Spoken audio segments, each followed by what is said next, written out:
Hello, everyone. I'm glad you are back to Courageous Leadership with Virginia Pradhan. I am your host, Virginia Pradhan. I am an international human rights attorney, a speaker, an author at the memoir Saving My Assassin, published by Tyndale House Publisher. You can find the memoir at virginiapradhanbooks.com/product/book. We are here to train you and to encourage you to live a life of significance and success as God intended for you to live that life. And we love to encourage you and also to invite courageous leaders. And one of the courageous leaders that we invited today is Denise Kneale. He's the author, and also he is an award-winning journalist, media strategist, advisor for a senior executive. He serves as spokesperson for Save Our City, an organization working to counter the effect of anti-business policy that we experience lately, ideological extremism and local economy.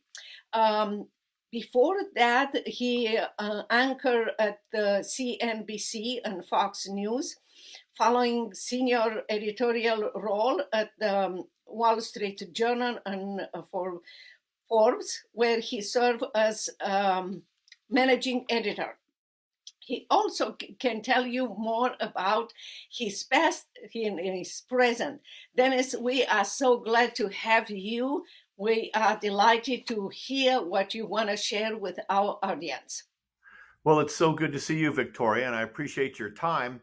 Right now, at this moment, it's like 9 in the morning in Portland, Oregon. I flew in last night because there's a huge leadership conference on the future of the state. And for a journalist, it's shooting fish in a barrel. My gosh, a former governor's here, the current governor is here. You've got 2 U.S. senators from Oregon and the whole bit.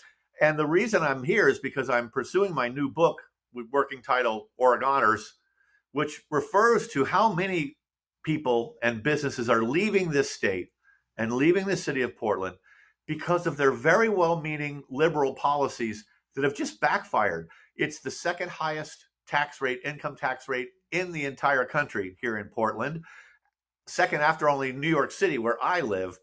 And yet for all of those high taxes, 13.9% local tax on top of 9.9% state, for all of that, a lot of people here feel like they're not getting their money's worth out of it, and that the state is really hemorrhaging income. $1 billion a year in income is leaving the state to seek greener pastures.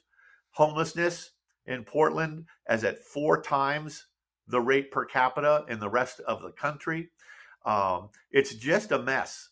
And they mean well with their liberal policies, but they're just crushing business. And only now are we seeing the people of Portland rise up. There's a gap between them and the leaders of the Democrat Party who just keep getting reelected over and over, and they're not listening. So I'm here to encourage them to listen. It's not only, you're right, it's not only the tax that kills them, but it's also the Marxist ideology that those liberals are trying to impose. And many times people are too fearful, or they have been too fearful, thinking that someone else will speak for them and, things will go better. Or as we can see, not only in your state, but also in New York, people embrace socialists, thinking that socialists will resolve their problems. I grew up in socialist and communist in Romania, and I know from my own experience that socialism is a land of lies and a prison land. It's the government will make you a puppet in your hands. But what do you think needs to be done in order for people in that particular state or even in New York to rise up and say, I need to stand up for my rights? Yeah, I think that I've talked to over a dozen officials here in Oregon and Portland about a lot of this. And they tell me that one problem is the state hasn't hit bottom yet. It hasn't got at the absolutely worst level to make the people rise up and rebel. Now, that may be starting to happen. You've got thousands of signatures being collected right now for no tax Oregon because they're upset that the governor just pushed through a fat new tax increase for the Department of Transportation because they had cost overruns. But never mind firing somebody at the DOT for those overruns. No, let's just raise taxes still more. Now, one of the problems here in Portland, and the reason I'm focused on this for a book is because this is the canary in a coal mine for other liberal cities or for other states. As soon as you have a supermajority, the way they do here in Oregon, both houses of the state legislature have a supermajority. They don't need Republicans at all. They just passed this new DOT tax without any Republican vote at all. And even a Democrat organizer who helped build that supermajority over the last 20 years has told me that he's now realized that, shoot, when you don't have a loyal opposition or even a disloyal opposition to come in and push back, you have no diversity of ideas. And so you're just in this insane environment where people just keep reinforcing each other.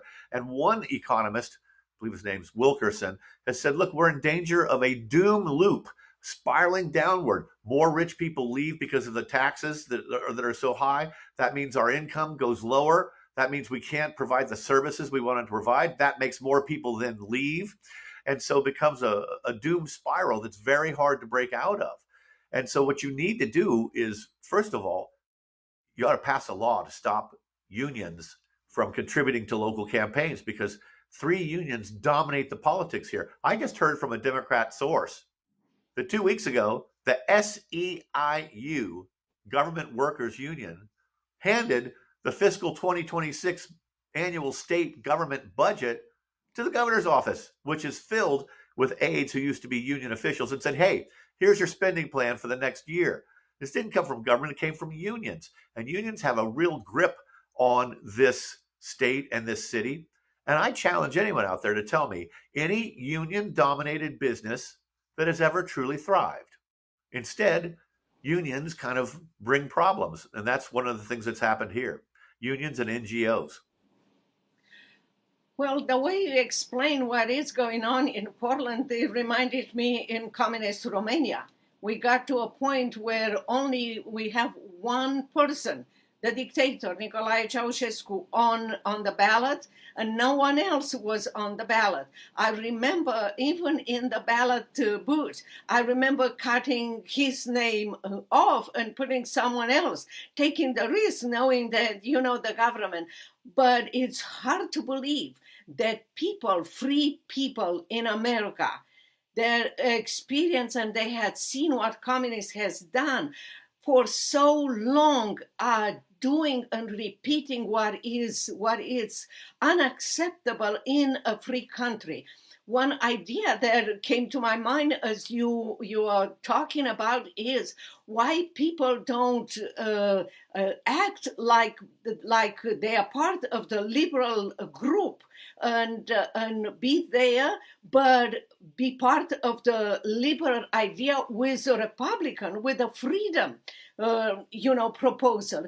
And instead of trying to win people for Republican Party that people already were brainwashed, why they don't try to be part of the liberals group that will bring Republican freedom ideas and change, because there must be a way. We always have to find solutions to the problems that we experience in our lives. Yes. I think, I've always been taught that conservatives view a situation and weigh the outcomes and see what it's led to. Liberals lead by dogma, by belief. Let's do the right thing, and we'll worry about the results later. And that gap between the two means that there is no accountability when government fails, socialist government fails. I mean, of course, people, especially young people, are suckers for the message that, hey, free everything. I mean, New York City, where I've lived for over 40 years, just elected this foreign-born Muslim socialist extremist as mayor. Well, in Portland, the previous November 2024, They said, hold my beer. They elected 4 members of the Democrat Socialists of America, the group that backed Mamdani in New York, 4 members to the 12-member council. They have 2 de facto socialist allies so that they now dominate the city agenda. And then what happens is things like this. They passed 3 new taxes. Voters approved some of them. One for homelessness services, another for, let's see, it was homelessness, climate change, okay? And then a third thing, I think, for drug abuse. Those 3 taxes together have collected $1.2 billion more than government has even been able to hand out and spend, okay? It collected so much more. Along comes a Republican guy, Dan Levy, an operative. He's working with a business group. They want to get a proposal on the ballot in Portland that says, look, this one climate change fund has something like $250 million a year. It's collecting more than it's spending. How about we take 50 million of that and put it over into the cops, because we have only 800 police in Portland. That's 1993 staffing levels. We ought to increase that 50% to 1,200 cops, and then we'll be at the national average of 2.2 cops per 1,000 people, or 2.0 instead of only 1.2. Well, that's a simple proposal. And business owners, especially downtown, who are getting burglarized, their windows broken, break-ins 10 times a year, they're begging for more cops. And yet the city council, this socialist-dominated city council, opposes even that suggestion because, police bad. It is well, and you have now in New York that after they pass this situation what is in Portland, now the mayor there wants to replace the police with voluntary, socialist people, and Yes. that's exactly what's going to happen if we don't. But there is all this free stuff is not working. I am telling you, I grew up, I fought against socialists and communists in Romania. By the grace of God, I am alive. And if we fight, we can win. But when the socialist is in power, gets in power, it will take everything from you. It will not give you free things anymore. Right Right. now, the free things are the handouts. Instead of giving people hands up in order Right. to grow and do things, they give you hands out. Why? Because they want to keep you as a puppet in their power. And that's exactly, they will take your guns from you, they will take your freedom to worship God, and they will replace God, who is with government, because they said God is not helping you. We, the government, are helping you. They will close churches, and freedom of speech and freedom of religions will be suffered. I mean, the consequences are dear, and people will pay a big price for that. Yes, absolutely. In fact, you mentioned religion, and one political person I talked to here said that one of the defining characteristics of Oregon and Portland is a lack of religion, a lack of faith, that there's a church attendance is way down, especially in this region, and that and yet church attendance is a clear sign of a conservative voter. And yet you don't see that here at all. And so they're not thinking at that level. And they do look to government to fix and solve everything, when really government cannot fix almost anything. All right. Government is not good at it. Business is good at it. And the problem in Oregon, and in Portland especially, is they have a real antipathy and resentment of business, capitalism, wealth creation. I had one guy, an expert on the homeless, tell me that we used to be about social services, but now it's about social justice. And they see the homeless as victims, honorable victims of capitalism. Well, that's not true. Probably 90% are addicted to drugs. Probably 60% have mental health problems, which is why they're addicted to drugs. I mean, they're not noble characters who are victims. They are suffering from their own bad decisions. And what happens, though, Victoria, is this Virginia, homeless Virginia, industrial complex. Virginia, Virginia. sorry, Virginia. My apologies. What happens, No problem. Virginia, is that, and I've forgotten my point. Oh, this homeless industrial complex, if you're the food bank for the homeless and you bring in literally here over $100 million a year, um, you put yourself out of business if you end up getting the homeless off the street. So are they really motivated to solve this problem or instead just keep treating the patient?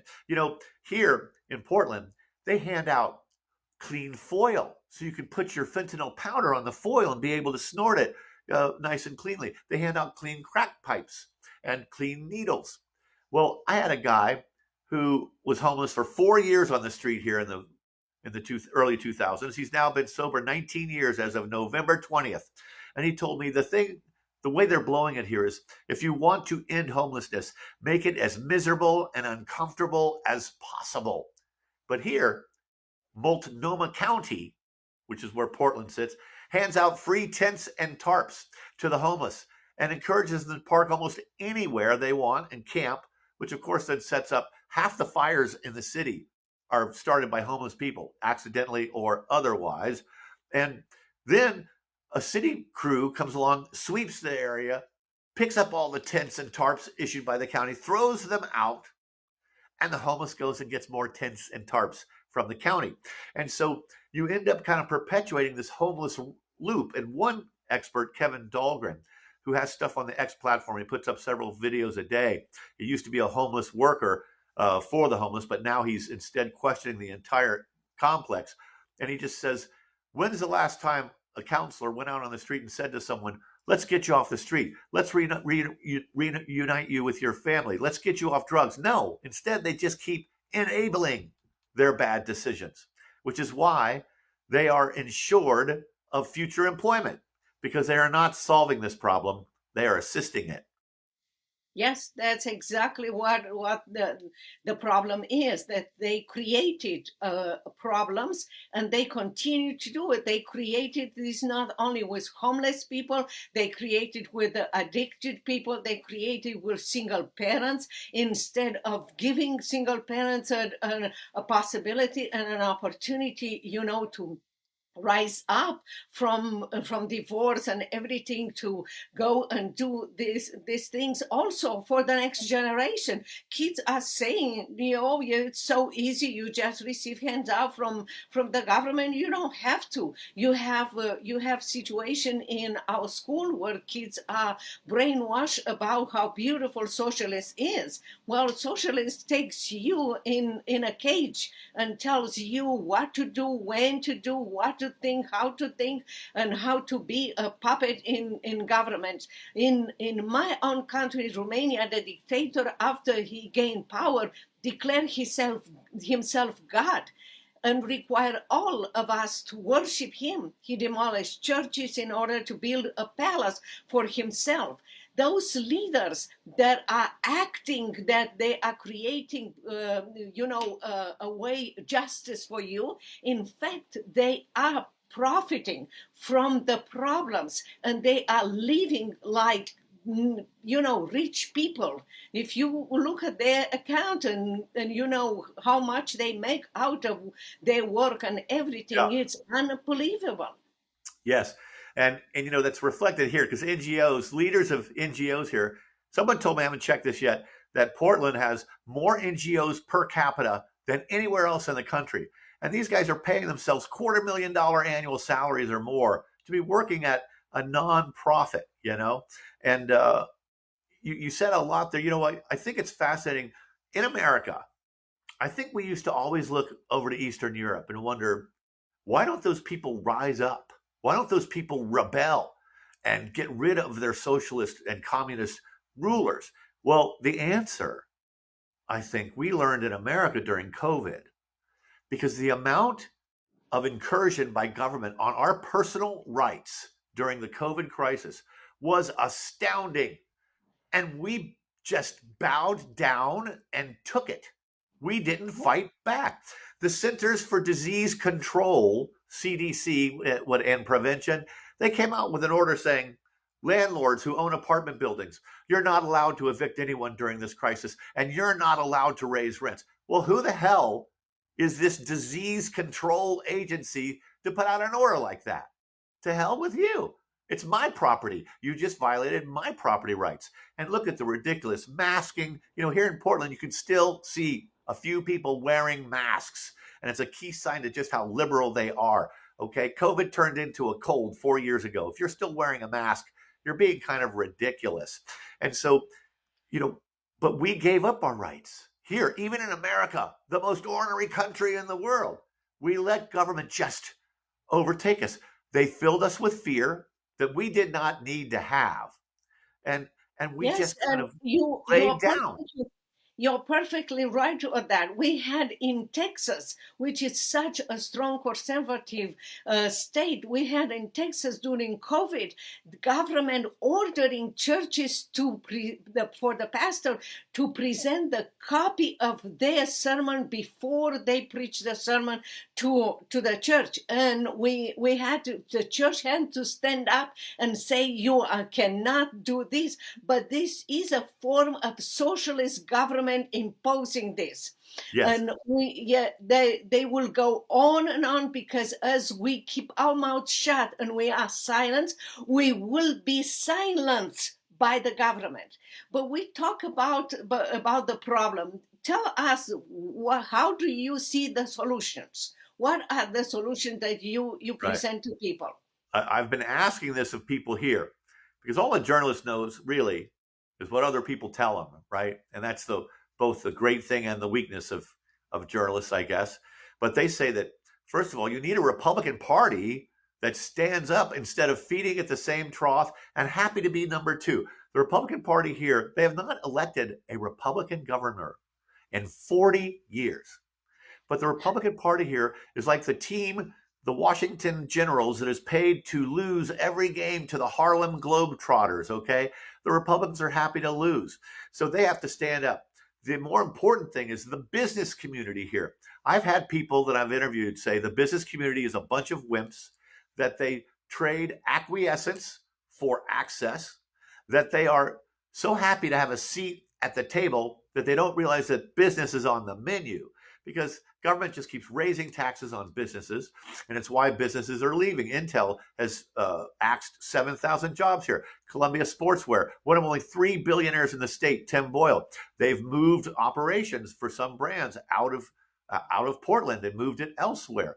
And you pay a price for that kind of thing. So the business community needs to rise up and make itself known and start saying, you know what? We call BS on all of this. This is going the wrong direction. But instead, they speak You are talking euphemisms. about the Republican Party in Portland, because the Republican Party in general and President Donald Trump, it's a powerful leader. He works and he does amazing things, even for religious rights. He is maybe the president that has done and is doing more than Ronald Reagan has done for religious rights in America or in Eastern Europe. But the Republican Party in general and President Ronald Reagan, President Donald Trump is doing a very important job. You are talking about the Republican Party in Portland or the Republican Party Yes. in New York, yes? Yes, I am. It's the state Republican Party. But here's the other side of that coin that you just are talking about. And that is that Trump, well, Dan Levy, a Republican operative here for many years, talks about the nationalization of local politics.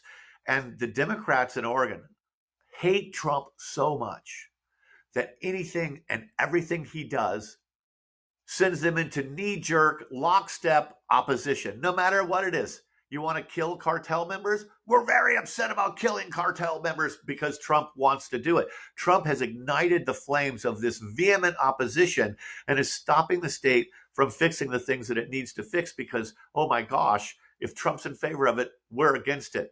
Well, Trump is the most pro-business president of all time because he was a businessman for decades before he was ever a politician. And business is the key to growth.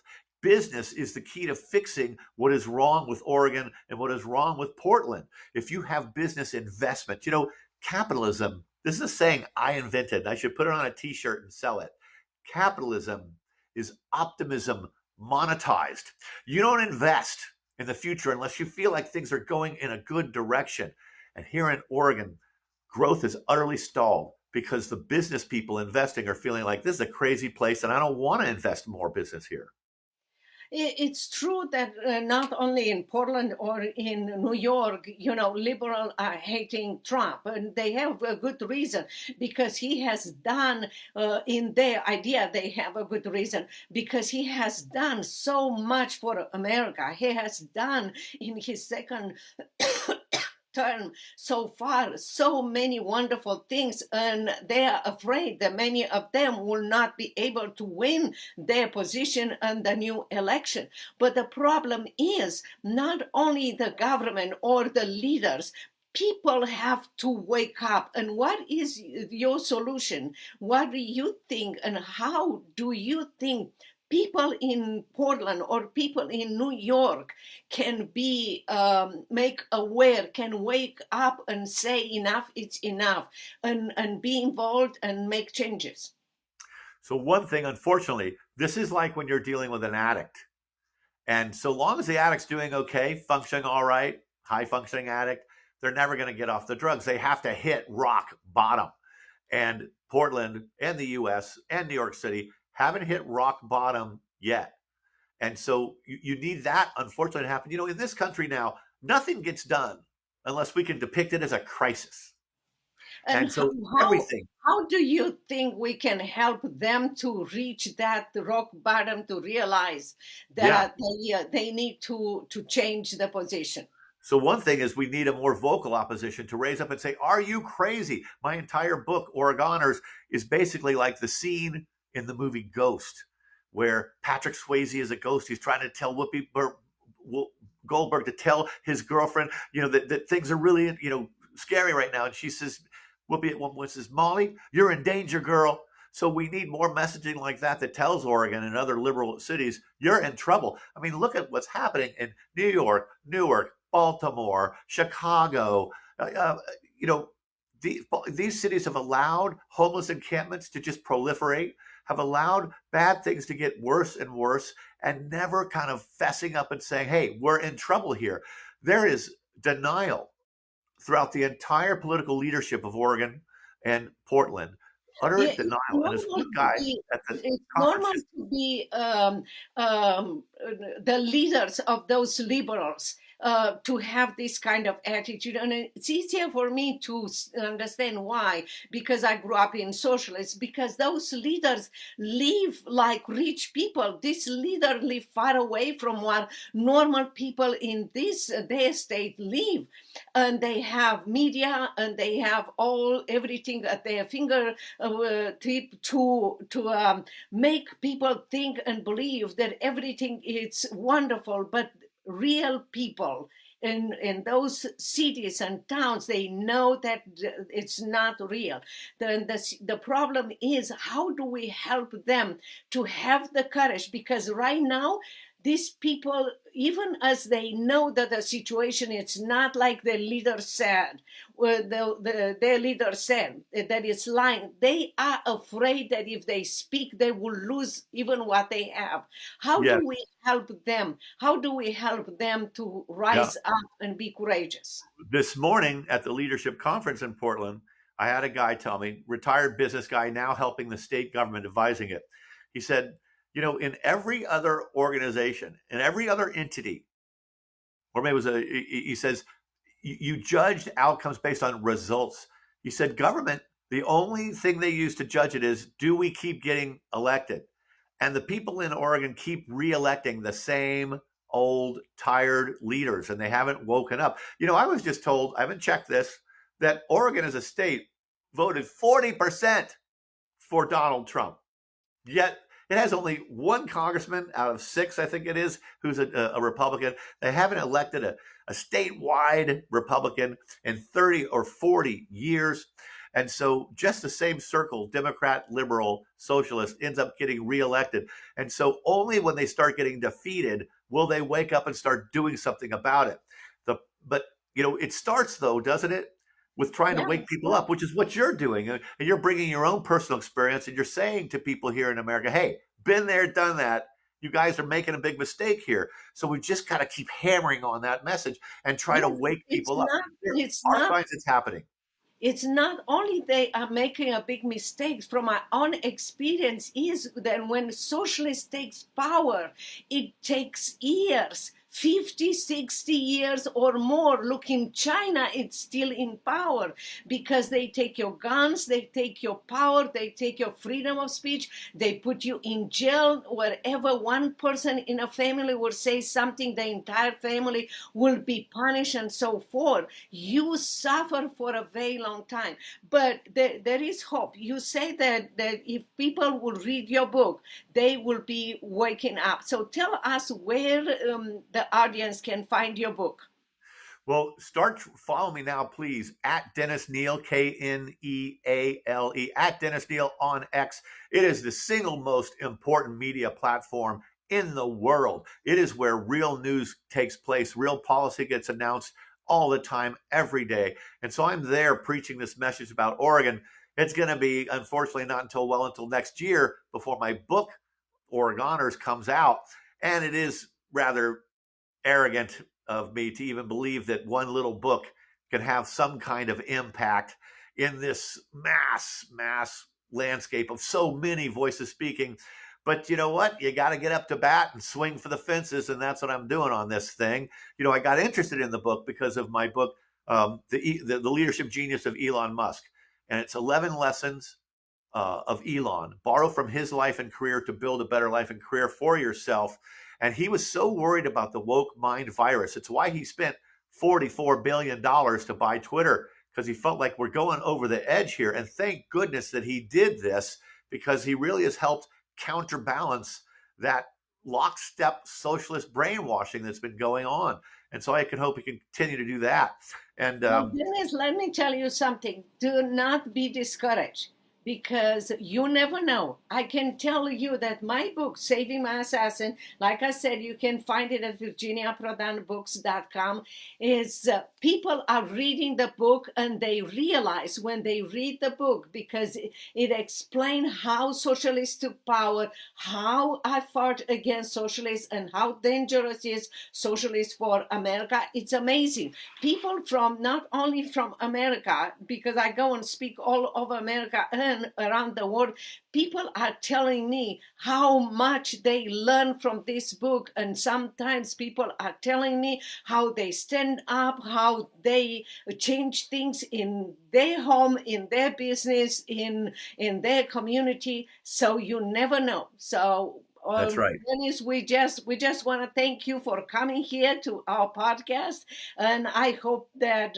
people will go, and when your book will be published, will buy your book and will learn not only from my book, Saving My Assassin, but also from your book, how to stand up and how to turn this around, because we receive freedom from generations that stood up and sacrificed for us to live in freedom, and it's our Yes. time to sacrifice and stand up, no matter how much we're going to pay for that, and let freedom ring back in America. Thank you Well, so very much, Dennis, for coming to our podcast. Well, thank you so much, Virginia. I appreciate it. And maybe this happens, this victory on our side happens with thousands of little tiny victories instead of some one big huge event. And thank you for fighting this fight. Thank you so very much. I hope you will share this podcast with others. And don't forget to send us your comments and your question. We are here to help you. You can go to virginiaprodanbooks.com/contact and send us your question and your comments. Until next time, our podcast is Wednesday and Saturday. And until next time, God bless you, and tell us how your life has been changed by what you learned today. Until next time, bye-bye.